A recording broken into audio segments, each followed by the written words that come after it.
Bonsoir à tous, merci de vous joindre à nous sur Canal Algérie pour ce nouveau rendez-vous de votre émission médicale Santé Mag. Et nous abordons ce soir un sujet ophtalmologique, en l'occurrence la sécheresse oculaire, ou lorsque nos yeux ne produisent pas suffisamment de larmes. Ce dérèglement des glandes lacrymales va considérablement altérer la qualité de vie des personnes atteintes de ce syndrome. Démangeaisons, sensation de grains de sable dans les yeux, gêne importante à la lumière, autant de symptômes qui doivent nous alerter. Quels sont les facteurs de risque de ce syndrome sec, comment prévenir cette déficience lacrymale et l'apparition des complications. C'est ce que nous allons voir avec notre invité ce soir. Et nous recevons avec nous Dr Lazarek Sihem. Vous êtes médecin ophtalmologiste, spécialiste de la surface oculaire. Bonsoir et merci d'avoir accepté notre invitation. Merci pour l'invitation. Je rappelle également que vous faites partie avec un collectif donc, de 150 experts du comité DUSE, donc Dry Eye Workshop, vous avez fait un travail donc, de modernisation sur le syndrome de l'œil sec. C'est ça, c'est un travail qui a duré quand même 2 ans, qui nous a fait... Donc, ça s'appelle le DUSE 2. Le DUSE 2, parce qu'il y en a eu un, le qui premier... a été publié en 2017. Voilà, le DUSE 1 a été publié 10 ans plus tôt, c'était en 2007. Oui. Et en 2017, donc c'est pour les 10 ans à venir. Exactement. On va en parler tout au long donc, de l'émission. Alors on parlait à l'instant, on expliquait un peu ce que c'est un peu l'altération, le syndrome sec et l'altération des larmes, donc la quantité, mais aussi la qualité des larmes. Est-ce qu'on peut comprendre, d'abord, avant de parler du syndrome sec, de parler de l'importance des larmes? Pourquoi a-t-on des larmes dans les yeux? Alors, les larmes jouent un rôle très important dans les yeux. Elles ne sont pas là par hasard. Elles ne sont pas là que pour pleurer, de tristesse ou de joie, en fait. Les larmes, avant tout, elles ont un rôle de lubrification de l'œil. Donc, il y a une lubrification. Et il faut savoir que la cornée, qui est le hublot de l'œil, ne fonctionne que si elle est bien hydratée. Les larmes ont aussi un rôle de nutrition. Oui, de barrière protectrice. Déjà de nutrition, parce que la cornée étant non vascularisée, elle est nourrie par le limbe d'un côté, donc sa partie périphérique, et l'oxygène est ramené par les larmes. C'est aussi une barrière contre les microbes, puisque l'œil est directement au contact de l'environnement, donc les larmes sont comme ça nettoie l'œil, et en fait les paupières, c'est comme les essuie-glaces, ça fait étaler les larmes. Voilà, à chaque fois, il y a un quatrième clignot de l'œil en fait. Exactement. Et il y a un quatrième rôle, c'est un rôle réfractif. Donc les larmes ont un rôle dans la vision. Oui. Sans les larmes, on va voir flou. On va voir flou. Il y a un rôle de polissage des milieux transparents de l'œil qui fait que, justement, comme si on avait une vitre qui n'est pas bien nettoyée, on ne voit pas bien à travers. C'est exactement la même chose. Oui. Donc ça lubrifie l'œil et ça donne un pouvoir réfractif. Oui. Et dans le syndrome sec, qu'est-ce qui se passe en fait? Pourquoi nous n'avons plus de larmes, c'est ça? Alors, vous avez parlé de modernisation. Donc, la définition moderne de l'œil sec, ce n'est plus œil sec égale sécheresse, égale pas de larmes. Ce n'est pas du tout cela. La sécheresse oculaire, c'est une rupture de l'équilibre entre les composantes des larmes. Il faut savoir que les larmes sont composées de plusieurs couches, donc je ne vais pas tout citer parce que ce n'est pas important. Ce qu'il faut savoir, c'est qu'en gros, grossièrement, les larmes, c'est de l'huile et de l'eau mélangée. Alors l'huile qui est superficielle, c'est la partie superficielle des larmes, va permettre aux larmes de ne pas s'évaporer à l'air, au contact de l'air. Et cette huile, qu'on appelle le mébum, est sécrétée, elle est produite par les paupières. Les larmes, la partie aqueuse, celle qu'on connaît, celle qu'on ressent, est produite par la glande lacrymale. Donc une sécheresse oculaire, c'est soit un problème au niveau de la glande lacrymale, donc la production aqueuse, soit un problème au niveau des glandes de mébomus, donc une production huileuse. Et dans ce cas-là, c'est soit de la quantité, une altération de la quantité, soit une altération de la qualité des larmes. Oui, absolument. Donc on peut avoir en finalité, avoir beaucoup de larmes aussi. C'est déjà un des symptômes, avoir beaucoup de larmoiements, ça peut être un des symptômes. On peut avoir l'œil sec en ayant des larmes. Tout à fait. C'est même paradoxal. Alors il y a des gens qui pleurent beaucoup, qui ont beaucoup de larmes, et même un peu plus mais qui ne sont pas de bonne qualité en finalité. Mais c'est des larmes qui sont de mauvaise qualité, qui ne jouent pas les 4 rôles dont je vous ai parlé, et du coup c'est une sécheresse oculaire, mais cette fois-ci pas quantitative parce que la quantité y est, mais qualitative. Oui, justement, alors ça s'apparente, pour les symptômes, ça s'apparente beaucoup à une conjonctivite. Alors il y a des picotements, on a des douleurs aussi oculaires, cette sensation d'avoir des grains de sable. Quels sont les autres symptômes, en fait, peut-être pour informer un peu les gens qui nous regardent? En fait, la sécheresse oculaire peut mimer n'importe quelle pathologie parce que les symptômes dépendent des personnes. Alors il y a des personnes qui ressentent juste une difficulté à la lecture ou une difficulté à regarder un écran. Ça au début peut-être. Ça c'est vraiment le début. Sinon c'est une sensation de grain de sable, une sensation de verre de verre cassé dans les yeux, une photophobie, c'est-à-dire une difficulté à regarder la lumière. Au début, c'est la lumière du soleil et avec l'aggravation, c'est même la lumière ambiante. Et ça peut être aussi une sensation de prurite, c'est-à-dire on a envie de se frotter les yeux ou bien des démangeaisons. Des démangeaisons, voilà, ou bien juste des douleurs gêne. aussi. Et souvent aussi c'est des douleurs, et c'est ces douleurs-là qui font que des fois les patients se plaignent et on se dit c'est psychologique parce que les douleurs c'est tellement intense et puis on ne voit rien, nous on ne voit rien une maladie proprement dite. C'est ce qui fait que ces patients vont un peu à droite et à gauche pour d'autres pathologies. Oui, d'où justement la difficulté du diagnostic, on va en parler tout à l'heure, mais avant je vous propose de regarder un reportage justement pour ceux qui n'ont pas encore compris qu'est-ce que c'est que le syndrome sec ou avoir une sécheresse oculaire. Je vous propose de regarder ce reportage qui a été tourné par Falid Al-Muslim. Regardez.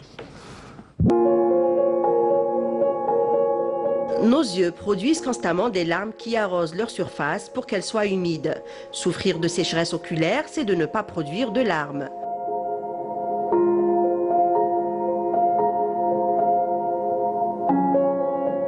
C'est une maladie qui peut être sévère, qui est beaucoup plus fréquente qu'on ne le croit.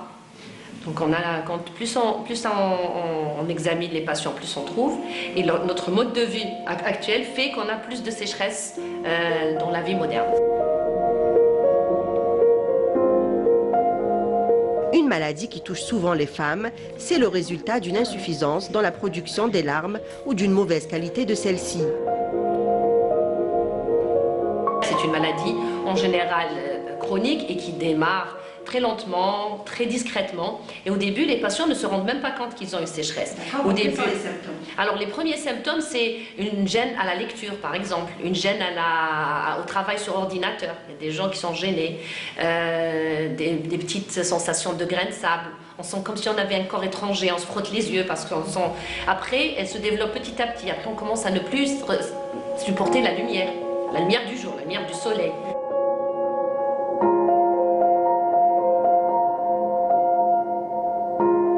La sécheresse oculaire altère la qualité de vie des personnes atteintes.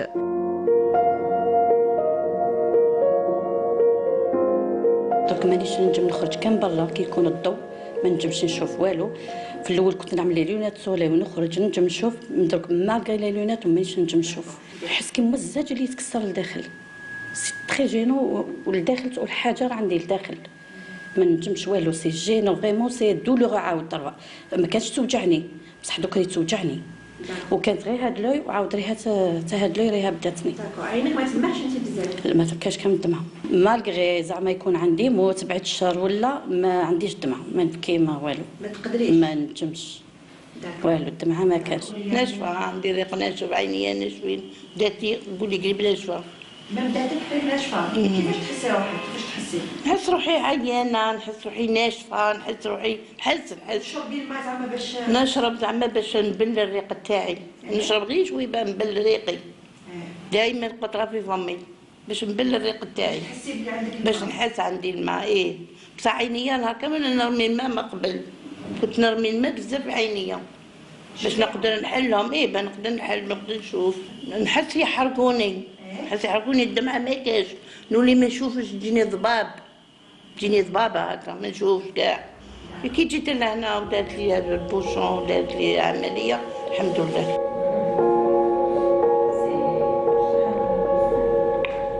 Malheureusement, souvent sous-diagnostiqués, car beaucoup pensent que c'est normal à un certain âge d'avoir les yeux secs, alors qu'il s'agit en fait d'une des affections les plus fréquentes.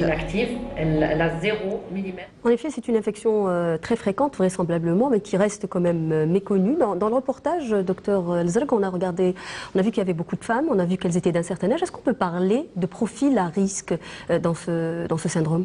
Tout à fait. Et le profil à risque, justement, c'est la femme à l'âge de la ménopause, en périménopause et après la ménopause.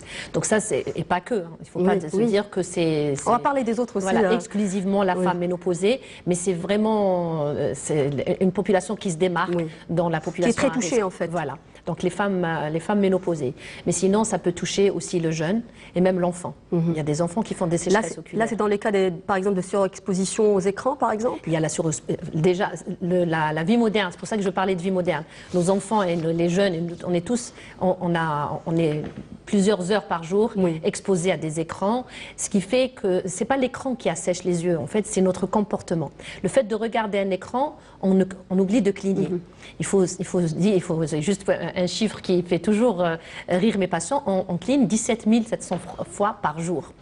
Et quand on regarde un écran, on divise par 7 le nombre de clignements. Vous imaginez, vous clignez 7 fois moins. Et donc, si on ne cligne pas, on ne produit pas de larmes. En fait, on n'hydrate pas. Et même la production de larmes, elle est stimulée par le fait de cligner. Et si vous êtes attentive à quelque chose, même en conduisant, en regardant, en lisant un livre, par exemple, peut-être un peu moins qu'un écran, vous oubliez de cligner et du coup, vous ne produisez pas de larmes. Ça, c'est les sécheresses. Donc c'est un mythe, hein, quand on dit c'est les lumières bleues qui font que... Rien à voir. La lumière bleue, elle altère la vision, mais d'une autre façon, c'est un autre sujet peut-être. Les projecteurs, comme nous avons ici dans cette salle aussi. Ça aussi, c'est toute l'ambiance de la salle. Le fait que ça soit confiné, qu'il y ait la clim, qu'il n'y ait pas d'aération naturelle, tout cela fait que justement, ça assèche les yeux. Excusez-moi de vous poser cette question, juste pour comprendre et pour expliquer un peu aux gens qui nous regardent, qu'est-ce qu'une surexposition à un écran en termes d'heures, par exemple, par jour? Scientifiquement, ça n'a pas été prouvé, mais en moyenne, dans la vraie vie, en moyenne, si on est exposé plus de 3 heures par jour à un écran, on est... Et pour les tout petits, c'est plus grave encore? Moi, je dis aux parents une demi-heure. Une demi-heure, c'est beaucoup trop déjà. Une demi-heure pour beaucoup d'autres raisons qui ne sont pas le sujet d'aujourd'hui, mais entre autres pour la sécheresse oculaire. En fait, ce qui se passe, je vais vous dire, aussi quand on ne cligne pas. Vous savez que les larmes sont stables 10 secondes. Dans nos yeux. C'est-à-dire que la nature, le bon Dieu a bien calculé les choses. On cligne justement parce que si vous restez 10 secondes sans cligner, les larmes, aussi de bonne qualité soient-elles, elles vont s'évaporer parce qu'elles sont faites pour durer 10 à 12 secondes.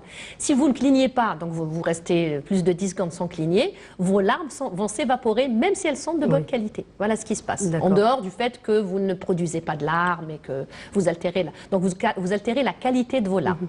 On va continuer de parler des causes, mais juste avant, on va regarder un spot publicitaire du sponsor de l'émission et on revient juste après pour parler des médicaments aussi qui seraient à l'origine de ce syndrome sec.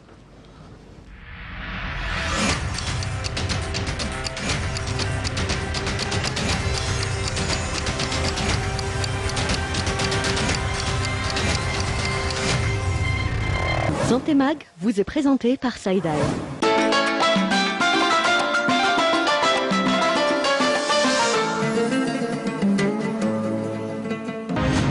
رائد في صناعة الأدوية الجميسة، الجودة في صميم اهتماماتنا، إنجازات وتحديات، مشاريع واعدة في الأفق. ثقتكم هي قوتنا، خبرتنا في خدمة صحتكم. صيدان، مؤسسة في أوج النمو.